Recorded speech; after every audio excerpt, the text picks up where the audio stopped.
Hello dear students. ਸੋ ਪਿਆਰੇ ਬੱਚਿਓ, ਅੱਜ ਆਪਾਂ NTSC 2020 ਪ੍ਰੀਖਿਆ ਲਈ ਆਪਣੇ ਸੋਸ਼ਲ ਸਾਇੰਸ ਵਿਸ਼ੇ ਵਿੱਚੋਂ ਸ਼ੀਟ ਨੰਬਰ 6 ਦਾ ਪਾਰਟ B ਕਰਾਂਗੇ ਬੇਟਾ। ਭਾਗ ਨੰਬਰ 2 ਕਰਾਂਗੇ। ਇਸ ਨਾਲ ਆਪਣੀ ਸ਼ੀਟ ਨੰਬਰ 6 ਕੰਪਲੀਟ ਹੋ ਜੂਗੀ। ਸੋ ਆਪਾਂ ਅੱਜ ਸੋਸ਼ਲ ਸਾਇੰਸ ਦੇ ਕੁਝ ਕੁਐਸਚਨ ਕਰਦੇ ਹਾਂ। ਆਓ ਆਪਾਂ ਦੇਖਦੇ ਹਾਂ। ਇਸ ਦਾ ਪਹਿਲਾ ਕੁਐਸਚਨ ਸਾਡੇ ਕੋਲ ਅੱਜ ਆ ਰਿਹਾ ਹੈ, ਬਾਬਰ ਦਾ ਲਾਹੌਰ ਉੱਤੇ ਕਬਜ਼ਾ ਕਦੋਂ ਹੋਇਆ? ਬੇਟਾ ਆਪਾਂ ਸਾਰੇ ਹੀ ਜਾਣਦੇ ਹਾਂ, ਪਿਛਲੀ ਸ਼ੀਟ ਦੇ ਵਿੱਚ ਪੜ੍ਹ ਕੇ ਆਏ ਸੀ ਵੀ ਬਾਬਲ ਕਾਬੁਲ ਦਾ ਜਿਹੜਾ ਬਾਦਸ਼ਾਹ ਸੀ ਉਹ ਪੰਜਾਬ ਉੱਤੇ ਹਮਲੇ ਕਰ ਰਿਹਾ ਸੀ। ਵਾਰੀ-ਵਾਰੀ 1518 1519 ਦੇ ਵਿੱਚ ਉਸਨੇ ਹਮਲੇ ਕਰਨੇ ਸ਼ੁਰੂ ਕਰ ਦਿੱਤੇ ਸੀ। ਹੁਣ 1524 ਈਸਵੀ ਦੇ ਵਿੱਚ ਬੇਟਾ ਉਸਨੇ ਲਾਹੌਰ ਉੱਤੇ ਹਮਲਾ ਕੀਤਾ ਤੇ ਇਬਰਾਹਿਮ ਲੋਧੀ ਦੀਆਂ ਕੁਝ ਸੈਨਾਵਾਂ ਸੀ, ਉੱਥੇ ਫੌਜਾਂ ਸੀ, ਉਹਨਾਂ ਨੂੰ ਹਰਾ ਕੇ 1524 ਈਸਵੀ ਦੇ ਵਿੱਚ ਲਾਹੌਰ ਉੱਤੇ ਕਬਜ਼ਾ ਕਰ ਲਿਆ। ਲਾਹੌਰ ਬਾਬਰ ਦੇ ਕਬਜ਼ੇ ਵਿੱਚ ਆ ਗਿਆ 15 ਜਨਵਰੀ 1524 ਈਸਵੀ। ਸੋ ਇਸ ਤੋਂ ਨੈਕਸਟ ਕੁਐਸਚਨ ਹੈ ਸਾਡੇ ਕੋਲੇ, ਕਿਸਨੇ ਆਪਣੇ ਪੁੱਤਰ ਦਿਲਾਵਰ ਖਾਂ ਨੂੰ ਬਾਬਰ ਪਾਸ ਪੰਜਾਬ ਤੇ ਹਮਲਾ ਕਰਨ ਦਾ ਸੱਦਾ ਦੇ ਕੇ ਭੇਜਿਆ? ਵਿਭਾਗ ਇੱਕ ਤਾਂ ਪਹਿਲਾਂ ਦਿਲਾਵਰ ਖਾਂ ਕਿਹਦਾ ਪੁੱਤਰ ਸੀ, ਜੇ ਤੁਹਾਨੂੰ ਇਹ ਪਤਾ ਤਾਂ ਰਿਪਲਾਈ ਆ ਜਾਊਗਾ ਤੁਹਾਡੇ ਕੋਲੇ। ਆਪਸ਼ਨ ਸੀਗੇ ਦੌਲਤ ਖਾਂ ਲੋਧੀ, ਇਬਰਾਹਿਮ ਲੋਧੀ, ਸਿਕੰਦਰ ਲੋਧੀ ਜਾਂ ਆਲਮ ਖਾਂ। ਇਹਦੇ ਵਿੱਚੋਂ ਬੇਟਾ ਰਾਈਟ ਆਨਸਰ ਹੈ ਦੌਲਤ ਖਾਂ ਲੋਧੀ। ਦੌਲਤ ਖਾਂ ਲੋਧੀ ਕੀ ਸੀ ਬੇਟਾ? ਪੰਜਾਬ ਦਾ ਗਵਰਨਰ ਸੀ, ਪਰ ਉਹ ਆਪਣੇ ਆਪ ਦੀ ਸਥਿਤੀ ਪੰਜਾਬ ਵਿੱਚ ਮਜ਼ਬੂਤ ਕਰਨਾ ਚਾਹੁੰਦਾ ਸੀ। ਜਿਸ ਦੀ ਇਹ ਜਿਹੜੀ ਉਸਦੀ ਭੈੜੀ ਨੀਅਤ ਸੀ, ਇਸ ਬਾਰੇ ਇਬਰਾਹਿਮ ਲੋਧੀ ਨੂੰ ਜਦੋਂ ਜਾਣਕਾਰੀ ਮਿਲੀ ਤਾਂ ਉਸਨੇ ਇਸ ਦੇ ਨਾਲ ਬੜਾ ਬੁਰਾ ਵਿਵਹਾਰ ਕੀਤਾ, ਇਸ ਦੀ ਬੜੀ ਬੇਇੱਜ਼ਤੀ ਕੀਤੀ।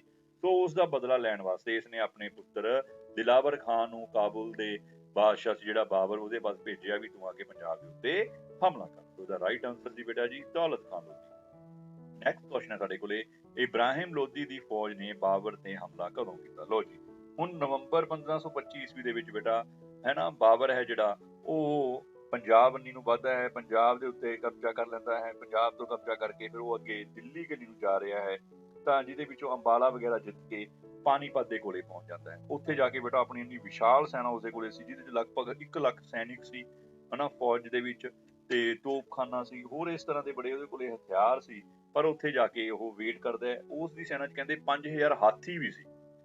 1 ਹਫ਼ਤਾ ਉੱਥੇ ਵੇਟ ਕਰੀ ਜਾਂਦਾ ਤਾਂ ਅੱਕ ਕੇ ਫਿਰ ਉਹਦੇ ਤੇ ਬਾਬਰ ਦੇ ਉੱਤੇ ਅਟੈਕ ਕਰ ਦਿੰਦਾ ਹੈ ਇਬਰਾਹਿਮ ਲੋਧੀ। ਕਦੋਂ ਕਰਦਾ ਬੇਟਾ ਜੀ? ਉਹ ਕਰਦਾ ਜੀ 21 ਅਪ੍ਰੈਲ 1526। ਯਾਦ ਰੱਖਣਾ ਹੈ, ਬਾਬਰ ਤੇ ਇਬਰਾਹਿਮ ਲੋਧੀ ਦੇ ਵਿਚਕਾਰ ਯੁੱਧ ਕਦੋਂ ਹੋਇਆ, ਜੰਗ ਕਦੋਂ ਹੋਈ, ਕਦੋਂ ਲੜਾਈ ਹੋਈ ਬੇਟਾ ਜੀ? 21 ਅਪ੍ਰੈਲ 1526 ਨੂੰ ਹੋਈ। ਇਸ ਨੂੰ ਅਸੀਂ ਪਾਣੀਪਤ ਦੀ ਲੜਾਈ ਵੀ ਬੋਲਦੇ ਹਾਂ। ਇਸ ਲੜਾਈ ਦੇ ਵਿੱਚ ਬਾਬਰ ਜੇਤੂ ਰਿਹਾ, ਇਬਰਾਹਿਮ ਲੋਧੀ ਹਾਰ ਗਿਆ। ਇਸ ਦੇ ਨਾਲ ਹੀ ਭਾਰਤ ਦੇ ਵਿੱਚ ਮੁਗਲ ਸਾਮਰਾਜ ਦੀ ਸਥਾਪਨਾ ਹੋਈ ਸੀ। ਸੋ ਭਾਰਤ ਦੇ ਵਿੱਚ ਮੁਗਲ ਸਾਮਰਾਜ ਦੀ ਸਥਾਪਨਾ ਕਿਸਨੇ ਕੀਤੀ? ਬਾਬਰ ਨੇ। ਅਗਲਾ ਕੁਐਸਚਨ ਆ ਗਿਆ, ਕਿਹੜਾ ਦर्रा ਕਾਬੁਲ ਭਾਵ ਅਫਗਾਨਿਸਤਾਨ ਨੂੰ ਪੇਸ਼ਾਵਰ ਨਾਲ ਮਿਲਾਉਂਦਾ ਹੈ? ਦर्रा ਆਪਾਂ ਦੇਖਿਆ ਸੀ ਨਾ, ਦर्रा ਕੀ ਹੁੰਦਾ ਸੀ, ਪਹਿਲਾਂ ਪੜ੍ਹ ਕੇ ਆਏ ਆ। ਆਪਣੇ ਪਹਾੜਾਂ ਦੇ ਵਿੱਚ ਦੀ ਕੁਝ ਰਸਤੇ ਬਣੇ ਹੁੰਦੇ ਸੀ ਜਿਨ੍ਹਾਂ ਨੂੰ ਅਸੀਂ ਦर्रा ਬੋਲਦੇ ਹਾਂ। ਸੋ ਸਾਡੇ ਕੋਲੇ ਆਪਸ਼ਨ ਨੇ ਸੁਲੇਮਾਨ, ਕੁਰਮ, ਖੈਬਰ ਜਾਂ ਟੋਚੀ। ਸੋ ਉਹਦੇ ਵਿੱਚੋਂ ਬੇਟਾ ਰਾਈਟ ਆਨਸਰ ਹੈ ਖੈਬਰ ਦर्रा। ਖੈਬਰ ਦर्रा ਹੈ ਜਿਹੜਾ ਉਹ ਅਫਗਾਨਿਸਤਾਨ ਨੂੰ ਪੇਸ਼ਾਵਰ ਦੇ ਨਾਲ ਮਿਲਾਉਂਦਾ ਹੈ। ਆ ਤੁਹਾਡੇ ਸਾਹਮਣੇ ਰਸਤਾ ਆ ਗਿਆ, ਦੇਖੋ 2 ਪਹਾੜ ਨੇ ਵੱਡੇ, ਇਧਰੋਂ ਇਹ ਪਹਾੜ ਹੈ, ਇਧਰੋਂ ਇਹ ਪਹਾੜ ਹੈ।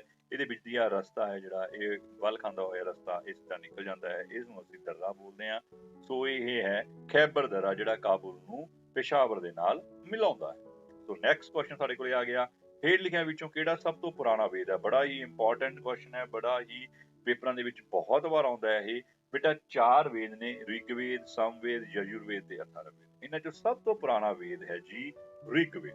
ਸਭ ਤੋਂ ਪੁਰਾਣਾ ਵੇਦ ਕਿਹੜਾ ਹੈ? ਰਿਗਵੇਦ ਹੈ।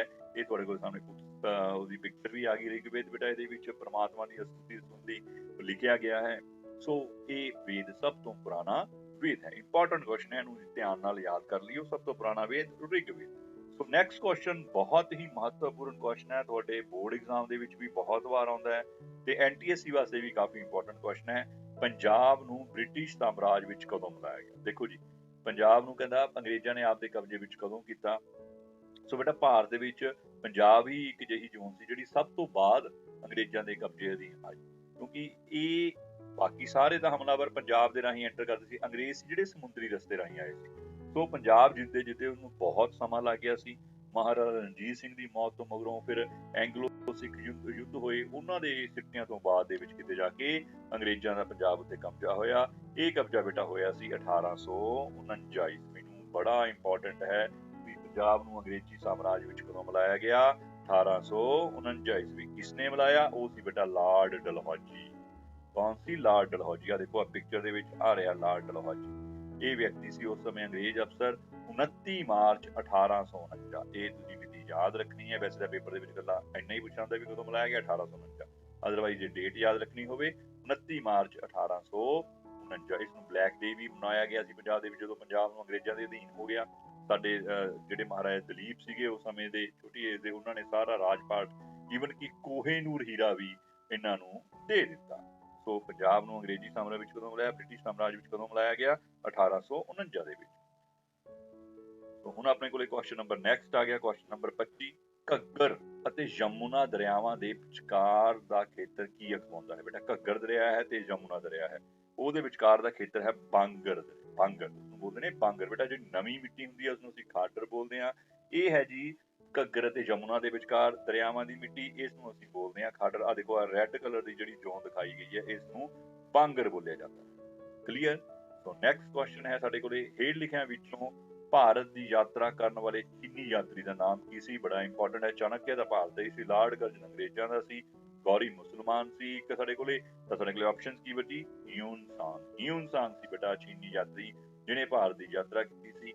ਆ ਸਾਰੀ ਉਸ ਦੀ ਹਿਸਟਰੀ ਹੈ। ਇਹ ਹਰਸ਼ਵਰਧਨ ਦੇ ਸਮੇਂ 630 ਈਸਵੀ ਦੇ ਨੇੜੇ ਤੇੜੇ ਇਹ ਭਾਰਤ ਦੀ ਇਸਨੇ ਯਾਤਰਾ ਕੀਤੀ। ਇਸਨੇ ਬੁੱਧ ਧਰਮ ਵਗੈਰਾ ਹੋਰ ਭਾਰਤ ਦੀਆਂ ਜਿਹੜੀਆਂ ਚੀਜ਼ਾਂ ਸੀ ਉਹਨਾਂ ਦੀ ਸਟੱਡੀ ਵੀ ਕੀਤੀ। ਸੋ ਹਿਊਨ ਸਾਂਗ ਚੀਨੀ ਯਾਤਰੀ। Question number 27। ਹੇਠ ਲਿਖਿਆਂ ਵਿੱਚੋਂ ਆਗਰਾ ਸ਼ਹਿਰ ਕਿਸਨੇ ਵਸਾਇਆ? ਕਿਸਨੇ ਵਸਾਇਆ ਸੀ? ਕਿਸਨੇ ਆਗਰਾ ਸ਼ਹਿਰ ਦੀ ਸਥਾਪਨਾ ਕੀਤੀ ਸੀ? ਕਾਫੀ ਇੰਪੋਰਟੈਂਟ ਕੁਐਸਚਨ ਹੈ। ਸਿਕੰਦਰ ਲੋਧੀ, ਇਬਰਾਹਿਮ ਲੋਧੀ, ਤਤਾਰ ਖਾਨ ਜਾਂ ਬਹਿਲੋਲ ਖਾਨ ਲੋਧੀ? ਬੇਟਾ ਜੀ ਇਹ ਵਸਾਇਆ ਸੀ ਸਿਕੰਦਰ ਲੋਧੀ ਨੇ। ਆ ਦੇਖੋ ਸਾਡੇ ਕੋਲ ਆਗਰਾ ਸਿਟੀ ਆ ਗਿਆ। ਇਹ 1504 ਈਸਵੀ ਵਿੱਚ ਸਿਕੰਦਰ ਲੋਧੀ ਨੇ ਵਸਾਇਆ ਸੀ। ਇਹ ਆਗਰੇ ਦਾ ਕਿਲਾ ਹੈ। ਉਸ ਤੋਂ ਬਾਅਦ ਬੇਟਾ ਜਦੋਂ ਮੁਗਲ ਸਾਮਰਾਜ ਆਇਆ ਤਾਂ ਉਸ ਦੇ ਵਿੱਚ ਵੀ 1526 ਤੋਂ ਲੈ ਕੇ 1658 ਤੱਕ ਇਹ ਮੁਗਲ ਸਾਮਰਾਜ ਦੀ ਰਾਜਧਾਨੀ ਰਿਹਾ। ਅਕਬਰ ਦੇ ਸਮੇਂ ਇਹ ਰਾਜਧਾਨੀ ਰਿਹਾ ਸੀ ਮੁਗਲ ਸਾਮਰਾਜ ਦੀ। ਇਹਨੂੰ ਵਸਾਇਆ ਕਿਨੇ ਸੀ ਜੀ? 1504 ਈਸਵੀ ਵਿੱਚ ਸਿਕੰਦਰ ਲੋਧੀ ਨੇ ਵਸਾਇਆ ਸੀ ਆਗਰੇ। ਕਲੀਅਰ? ਤੋ ਨੈਕਸਟ ਕੁਐਸਚਨ ਆ ਗਿਆ ਸਾਡੇ ਕੋਲੇ, ਸਿੱਕਿਮ ਅਤੇ ਭਾਰਤ ਦਾ ਇੱਕ ਰਾਜ ਹੈ। ਕਹਿੰਦਾ ਸਿੱਕਿਮ ਨੂੰ ਭਾਰਤ ਦਾ ਰਾਜ ਕਦੋਂ ਬਣਾਇਆ ਗਿਆ? ਭਾਰਤ ਵਿੱਚ ਕਦੋਂ ਮਿਲਾਇਆ ਗਿਆ, ਸ਼ਾਮਲ ਕੀਤਾ ਗਿਆ? 1950, 1975, 1981 ਜਾਂ 2002? ਸੋ ਦਾ ਰਾਈਟ ਆਨਸਰ ਹੈ ਬੇਟਾ ਜੀ 1975। ਸਿੱਕਿਮ ਨੂੰ ਭਾਰਤ ਦਾ ਰਾਜ ਕਦੋਂ ਬਣਾਇਆ ਗਿਆ? 1975। ਆ ਦੇਖੋ ਤੁਹਾਡੇ ਕੋਲੇ ਮੈਪ ਹੈ। ਭਾਰਤ ਦਾ ਪੂਰਵੋਤਰ ਰਾਜ ਹੈ। ਆ ਦੇਖੋ ਸਿੱਕਿਮ ਛੋਟਾ ਜਿਹਾ ਉੱਪਰ, ਜਿਹਨੂੰ ਆਪਾਂ ਕਹਿੰਦੇ ਕੈਪ ਟਾਈਪ, ਟੋਪੀ ਟਾਈਪ ਹੈ। ਇੱਧਰਲੇ ਪਾਸੇ ਨੇਪਾਲ ਆ ਗਿਆ, ਆ ਭੂਟਾਨ ਆ ਗਿਆ, ਨੀਚੇ ਬੰਗਲਾਦੇਸ਼ ਜਾ ਰਿਹਾ। ਹੁਣ ਤਾਂ ਪੱਛਮੀ ਬੰਗਾਲ ਵੀ ਹੈ, ਨਾਲ ਬੰਗਲਾਦੇਸ਼ ਆ ਗਿਆ, ਉੱਪਰਲੇ ਪਾਸੇ ਚਾਈਨਾ ਆ ਗਿਆ। ਸੋ ਆ ਛੋਟਾ ਜਿਹਾ ਹੈ ਸਿੱਕਿਮ। ਇਹਦੀ ਰਾਜਧਾਨੀ ਹੈ ਗੈਂਗਟੌਕ। ਕਾਫੀ ਨੀਟ ਐਂਡ ਕਲੀਨ ਹੈ। ਸਿੱਕਿਮ ਬਾਰੇ ਤੁਹਾਨੂੰ ਵੀ ਪਤਾ ਹੈ, ਇੱਥੋਂ ਦੀ ਜਨਸੰਖਿਆ ਭਾਰਤ ਦੀ ਸਭ ਤੋਂ ਘੱਟ ਰਾਜ ਹੈ, ਜਿਹੜਾ ਜਿਹਦੀ ਜਨਸੰਖਿਆ ਸਭ ਤੋਂ ਘੱਟ ਹੈ। ਭਾਰਤ ਦਾ ਉਹ ਰਾਜ ਜਿਸ ਦੀ ਪਾਪੂਲੇਸ਼ਨ ਸਭ ਤੋਂ ਘੱਟ ਹੈ ਕਿਹੜਾ ਹੈ ਜੀ? ਸਿੱਕਿਮ ਹੈ। ਸੋ ਆ ਰਿਹਾ ਸਿੱਕਿਮ ਭਾਰਤ ਵਿੱਚ ਕਦੋਂ ਮਿਲਾਇਆ ਗਿਆ? ਉਹ ਤੁਹਾਡੇ ਕੋਲ ਪ੍ਰਸ਼ਨ ਦਾ ਉੱਤਰ ਆ ਚੁੱਕਿਆ ਹੈ 1975 ਈਸਵੀ ਵਿੱਚ ਇਸ ਨੂੰ ਭਾਰਤ ਵਿੱਚ ਮਿਲਾਇਆ ਗਿਆ ਸੀ। ਹੁਣ ਕੁਐਸਚਨ ਨੰਬਰ 29। ਮੌਜੂਦਾ ਪੰਜਾਬ ਦੇ ਕਿੰਨੇ ਜ਼ਿਲ੍ਹਿਆਂ ਦੀ ਸਰਹੱਦ ਪਾਕਿਸਤਾਨ ਨਾਲ ਲੱਗਦੀ ਹੈ? ਦੇਖੋ ਇਹ ਤਾਂ ਤੁਹਾਨੂੰ ਪਤਾ ਹੋਣਾ ਚਾਹੀਦਾ ਵੀ ਕਿੰਨੇ ਜ਼ਿਲ੍ਹੇ ਨੇ, ਕਿਹੜੇ ਕਿਹੜੇ ਜ਼ਿਲ੍ਹੇ ਨੇ। ਆ ਦੇਖੋ ਤੁਹਾਡੇ ਕੋਲ ਤਾਂ ਮੈਪ ਦੇਖੋ, ਮੈਪ ਤੋਂ ਪਤਾ ਲੱਗੂਗਾ। ਲਓ ਜੀ ਆ ਗਿਆ ਸਾਰਾ ਪਾਕਿਸਤਾਨ। ਪਠਾਨਕੋਟ 1, ਗੁਰਦਾਸਪੁਰ 2, ਅੰਮ੍ਰਿਤਸਰ 3, ਤਰਨਤਾਰਨ 4, ਫਿਰੋਜ਼ਪੁਰ 5 ਤੇ ਫਾਜ਼ਿਲਕਾ 6। ਇਹਦਾ ਮਤਲਬ 6 ਜ਼ਿਲ੍ਹੇ ਨੇ ਜਿਹੜੇ ਬੇਟਾ ਜਿਨ੍ਹਾਂ ਦਾ ਬਾਰਡਰ ਪਾਕਿਸਤਾਨ ਨੂੰ ਟੱਚ ਕਰਦਾ ਹੈ। ਸਾਨੂੰ ਸਾਡੇ ਰਿਪਲਾਈ ਮਿਲ ਚੁੱਕਿਆ ਹੈ। ਸੋ ਦਾ ਰਾਈਟ ਆਨਸਰ ਹੈ 6। ਕਿੰਨੇ ਜ਼ਿਲ੍ਹੇ ਨੇ ਬੇਟਾ ਜੀ ਪੰਜਾਬ ਦੇ? 6 ਜ਼ਿਲ੍ਹਿਆਂ ਦੀ ਸਰਹੱਦ ਪਾਕਿਸਤਾਨ ਨਾਲ ਲੱਗਦੀ ਹੈ। ਨੈਕਸਟ ਕੁਐਸਚਨ, ਮੌਜੂਦਾ ਪੰਜਾਬ ਦੀ ਸਰਹੱਦ ਕਿੰਨੇ ਭਾਰਤੀ ਰਾਜਾਂ ਨਾਲ ਲੱਗਦੀ ਹੈ? ਭਾਰਤ ਦੀ ਕਿੰਨੀਆਂ ਸਟੇਟ ਦੇ ਨਾਲ ਸਰਹੱਦ ਲੱਗਦੀ ਹੈ ਬੇਟਾ ਜੀ? ਇਹਦਾ ਰਾਈਟ ਆਨਸਰ ਹੈ 3। ਕਿਉਂ? ਕਿਉਂਕਿ ਆ ਦੇਖੋ ਆ ਰਿਹਾ ਸਾਡਾ ਪੰਜਾਬ, ਇਹ ਪੰਜਾਬ ਦੇ ਉੱਪਰਲੇ ਪਾਸੇ ਹਿਮਾਚਲ ਪ੍ਰਦੇਸ਼ ਆ ਬਾਰਡਰ ਟੱਚ ਕਰਦਾ, ਬਟ ਇਹ ਹੁਣ ਸਟੇਟ ਨਹੀਂ ਰਿਹਾ ਨਾ, ਇਹ ਯੂਟੀ ਬਣ ਗਈ। ਸੋ ਇਹਨੂੰ ਨਹੀਂ ਆਪਾਂ ਕਾਊਂਟ ਕਰਾਂਗੇ। 1, 2 ਹਰਿਆਣਾ, ਤੀਸਰਾ ਰਾਜਸਥਾਨ। ਸੋ ਭਾਰਤ ਦੇ ਕਿੰਨੇ ਰਾਜਾਂ ਨੂੰ ਪੰਜਾਬ ਦੀ ਹੱਦ ਟੱਚ ਕਰਦੀ ਹੈ? 3 ਰਾਜਾਂ ਨੂੰ। ਕਿਹੜੇ ਕਿਹੜੇ? ਹਿਮਾਚਲ ਪ੍ਰਦੇਸ਼, ਹਰਿਆਣਾ ਅਤੇ ਰਾਜਸਥਾਨ। ਤੁਹਾਨੂੰ ਉਹ ਕਲੀਅਰ ਹੋ ਗਿਆ ਹੋਊਗਾ। ਜੰਮੂ ਕਸ਼ਮੀਰ ਆਪਾਂ ਕਿਉਂ ਨਹੀਂ ਲਿਆ? ਕਿਉਂਕਿ ਹੁਣ ਉਹ ਯੂਟੀ ਬਣ ਚੁੱਕੀ ਹੈ। ਕਲੀਅਰ? ਸੋ ਆਪਾਂ ਚੱਲਦੇ ਹਾਂ question number next 31st question ਤੇ ਆਪਾਂ ਚੱਲਦੇ ਹਾਂ, ਦੇਖਦੇ ਹਾਂ ਕੀ ਹੈ। ਪ੍ਰਸ਼ਨ ਹੈ ਜੀ, ਹੇਠ ਲਿਖਿਆਂ ਵਿੱਚੋਂ ਸਭ ਤੋਂ ਵੱਧ ਮਹੀਨਾਵਾਰ ਤਨਖਾਹ ਕਿਸ ਦੀ ਹੁੰਦੀ ਹੈ? ਭਾਰਤ ਦੇ 4 ਪੋਸਟਾਂ ਦਿੱਤੀਆਂ ਨੇ, ਰਾਸ਼ਟਰਪਤੀ ਜੀ ਨੇ, ਪ੍ਰਧਾਨ ਮੰਤਰੀ ਜੀ ਨੇ, ਲੋਕ ਸਭਾ ਦੇ ਸਪੀਕਰ ਜੀ ਨੇ, ਰਾਜ ਸਭਾ ਦੇ ਸਪੀਕਰ। ਇਹਨਾਂ ਚ ਚਾਰਾਂ ਚੋਂ ਕਿਸ ਦੀ ਸੈਲਰੀ ਸਭ ਤੋਂ ਜ਼ਿਆਦਾ ਹੈ? ਬੇਟਾ ਇਹਦੇ ਵਿੱਚ ਸਭ ਤੋਂ ਜ਼ਿਆਦਾ ਸੈਲਰੀ ਸਾਡੇ ਰਾਸ਼ਟਰਪਤੀ ਜੀ ਦੀ, ਆਨਰੇਬਲ ਸਾਡੇ ਪ੍ਰੈਜ਼ੀਡੈਂਟ ਆਫ ਇੰਡੀਆ, ਇਹਨਾਂ ਦੀ ਤਨਖਾਹ ਸਭ ਤੋਂ ਵੱਧ ਹੈ। ਇਹਨਾਂ ਦੀ ਤਨਖਾਹ 5 ਲੱਖ ਰੁਪਇਆ ਪ੍ਰਤੀ ਮਹੀਨਾ ਹੈ।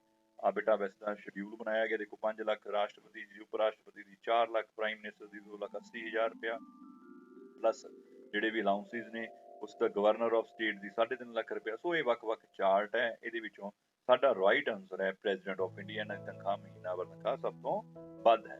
ਕੁਐਸਚਨ ਨੰਬਰ 32, ਡਾਂਡੀ ਯਾਤਰਾ ਵਿੱਚ ਗਾਂਧੀ ਜੀ ਸਮੇਤ ਕਿੰਨੇ ਲੋਕਾਂ ਨੇ ਭਾਗ ਲਿਆ? ਲੋ ਜੀ, ਗਾਂਧੀ ਜੀ ਨੂੰ ਇਨਕਲੂਡ ਕਰਨਾ ਹੈ ਤਾਂ ਕਿੰਨੇ ਲੋਕਾਂ ਨੇ ਭਾਗ ਲਿਆ ਸੀ ਬੇਟਾ? 78 ਤਾਂ ਉਹਨਾਂ ਦੇ ਫਾਲੋਅਰਸ ਸੀਗੇ, ਇੱਕੋ ਆਪ ਹੋ ਗਏ, ਤਾਂ ਇਹਦਾ ਰਾਈਟ ਆਨਸਰ ਆ ਗਿਆ 79। ਠੀਕ ਹੈ, ਡਾਂਡੀ ਯਾਤਰਾ ਬਾਰੇ ਬੇਟਾ ਤੁਹਾਨੂੰ ਪਤਾ ਹੋਣਾ ਚਾਹੀਦਾ ਹੈ। ਨਮਕ ਤੋੜਨ ਵਾਸਤੇ, ਨਮਕ ਦਾ ਕਾਨੂੰਨ ਤੋੜਨ ਵਾਸਤੇ ਉਹਨਾਂ ਨੇ ਇੱਕ ਡਾਂਡੀ ਯਾਤਰਾ ਚਲਾਈ ਸੀ। 12 ਮਾਰਚ 1930 ਨੂੰ ਇਹ ਸਾਮਰਵਤੀ ਤੋਂ ਚੱਲੀ ਸੀ। 24 ਦਿਨ ਦੀ ਯਾਤਰਾ ਸੀ, ਯਾਦ ਰੱਖਣਾ ਕਿੰਨੇ ਦਿਨ ਦੀ ਯਾਤਰਾ ਚੱਲੀ? ਇਹ 24 ਦਿਨ ਚੱਲੀ। 6 ਅਪ੍ਰੈਲ 1930 ਨੂੰ ਡਾਂਡੀ ਨਾਮਕ ਸਥਾਨ ਤੇ ਜਾ ਕੇ ਇਹ ਪੂਰੀ ਹੋਈ। ਇਹ ਹੈ ਜੀ ਇਹ ਡਾਂਡੀ ਯਾਤਰਾ ਦੀ ਪੂਰੀ ਯਾਤਰਾ।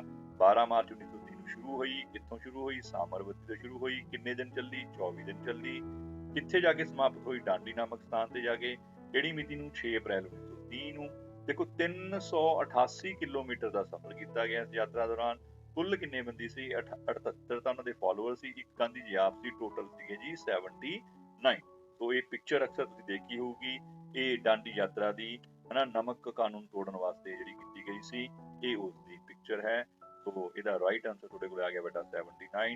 ਅਗਲਾ ਕੁਐਸਚਨ ਬੜਾ ਇੰਪੋਰਟੈਂਟ ਕੁਐਸਚਨ ਹੈ। ਗਾਂਧੀ ਜੀ ਅਤੇ ਡਾਕਟਰ BR ਅੰਬੇਦਕਰ ਵਿਚਕਾਰ ਹੋਏ ਸਮਝੌਤੇ ਨੂੰ ਕਿਸ ਨਾਮ ਨਾਲ ਜਾਣਿਆ ਜਾਂਦਾ ਹੈ? ਬੜਾ ਇੰਪੋਰਟੈਂਟ ਕੁਐਸਚਨ ਹੈ ਬੇਟਾ ਜੀ। ਇਹ ਸੀ 1932 ਦੇ ਵਿੱਚ ਇੱਕ ਸਮਝੌਤਾ ਆਇਆ ਸੀ, ਪੂਨਾ ਪੈਕਟ। ਇਹ ਮਹਾਤਮਾ ਗਾਂਧੀ ਜੀ ਅਤੇ ਡਾਕਟਰ BR ਅੰਬੇਦਕਰ ਦੇ ਵਿੱਚ ਹੋਇਆ ਸੀ ਬੇਟਾ। ਐਸੀ ਜਿਹੜੇ ਸਾਡੇ ਸੀ ਨਾ ਐਸੀ ਕੈਟਾਗਰੀ ਦੇ ਲੋਕ, ਉਹਨਾਂ ਨੂੰ ਇਲੈਕਸ਼ਨ ਦੇ ਵਿੱਚ ਸਟੇਟ ਲੈਜਿਸਲੇਟਿਵ ਅਸੈਂਬਲੀਜ਼ ਦੇ ਵਿੱਚ ਜਿਹੜੀਆਂ ਰਿਪਰੈਜ਼ੈਂਟੇਸ਼ਨ ਦੇਣ ਵਾਸਤੇ, ਰਿਜ਼ਰਵੇਸ਼ਨ ਰੱਖਣ ਵਾਸਤੇ ਇਹ ਸਮਝੌਤਾ ਹੋਇਆ ਸੀ। ਇਸ ਨੂੰ ਪੂਨਾ ਪੈਕਟ ਬੋਲਦੇ ਨੇ। 1932 ਦੇ ਵਿੱਚ ਇਹ ਹੋਇਆ ਸੀ। ਸੋ ਨੈਕਸਟ ਕੁਐਸਚਨ ਹੈ, ਭਾਰਤ ਦਾ ਮਾਨਕ ਸਮਾਂ ਰੇਖਾ ਇੰਡੀਅਨ ਸਟੈਂਡਰਡ ਟਾਈਮ ਜਿਹੜੀ ਲਾਈਨ ਹੈ, ਭਾਰਤ ਦੇ ਕਿੰਨੇ ਰਾਜਾਂ ਵਿੱਚੋਂ ਗੁਜ਼ਰਦੀ ਹੈ? ਬੇਟਾ ਆਪਾਂ ਕਰ ਚੁੱਕੇ ਹਾਂ। ਇਹ ਸਾਡੇ ਉੱਤਰ ਪ੍ਰਦੇਸ਼ ਦੇ ਇਲਾਹਾਬਾਦ ਕੋਲੇ ਨੈਣੀ ਨਾਮਕ ਸਥਾਨ ਤੋਂ ਇਹਨੂੰ ਸਾਡਾ ਇੰਡੀਅਨ ਸਟੈਂਡਰਡ ਟਾਈਮ ਮਾਪਿਆ ਜਾਂਦਾ ਹੈ। ਹੁਣ ਇਹ ਪ੍ਰਸ਼ਨ ਪੁੱਛਿਆ ਵੀ ਕਿੰਨੇ ਰਾਜਾਂ ਵਿੱਚ ਦੀ ਗੁਜ਼ਰਦੀ ਹੈ? 5 ਰਾਜਾਂ ਵਿੱਚ ਦੀ ਗੁਜ਼ਰਦੀ ਹੈ। ਹੁਣ ਉਹ ਕਿਹੜੇ ਰਾਜ ਨੇ? ਉਹ ਤੁਹਾਡੇ ਆਪਣੇ ਸਾਹਮਣੇ ਮੈਪ ਦੇ ਉੱਤੇ ਆ ਗਿਆ। ਲੋ ਜੀ, ਆਹ ਰੈੱਡ ਕਲਰ ਦੀ ਸਾਡੇ ਕੋਲੇ ਦੇਖੋ ਦਿਖਾਈ ਗਈ ਹੈ 82.5 ਡਿਗਰੀ ਇੰਡੀਅਨ ਸਟੈਂਡਰਡ ਟਾਈਮ ਦੀ ਜਿਹੜੀ ਰੇਖਾ ਹੈ, ਲੌਂਗੀਟਿਊਡ ਹੈ। ਇਹਨੂੰ ਯਾਦ ਰੱਖਣਾ ਕਿੰਨੀ ਹੈ? 82.5 ਡਿਗਰੀ ਆ ਜਾ ਰਹੀ ਹੈ ਜੀ ਸਾਡੀ ਇਹ ਇੰਡੀਅਨ ਸਟੈਂਡਰਡ ਟਾਈਮ। ਪਹਿਲਾ ਰਾਜ ਆ ਗਿਆ ਸਾਡੇ ਕੋਲੇ ਉੱਤਰ ਪ੍ਰਦੇਸ਼। ਦੂਸਰਾ ਰਾਜਾ ਛੋਟਾ ਜਿਹਾ ਬਿਜਲੀ ਥੋੜੀ ਜਿਹੀ ਬਿਜਲੀ ਗੁਜ਼ਰੀ ਹੈ, ਇਹ ਹੈ ਸਾਡੇ ਕੋਲੇ ਮੱਧ ਪ੍ਰਦੇਸ਼। ਤੀਸਰਾ ਆ ਗਿਆ ਜੀ ਛੱਤੀਸਗੜ੍ਹ। ਚੌਥਾ ਆ ਗਿਆ ਜੀ ਉੜੀਸਾ ਤੇ ਪੰਜਵਾਂ ਆ ਗਿਆ ਆਂਧਰਾ ਪ੍ਰਦੇਸ਼।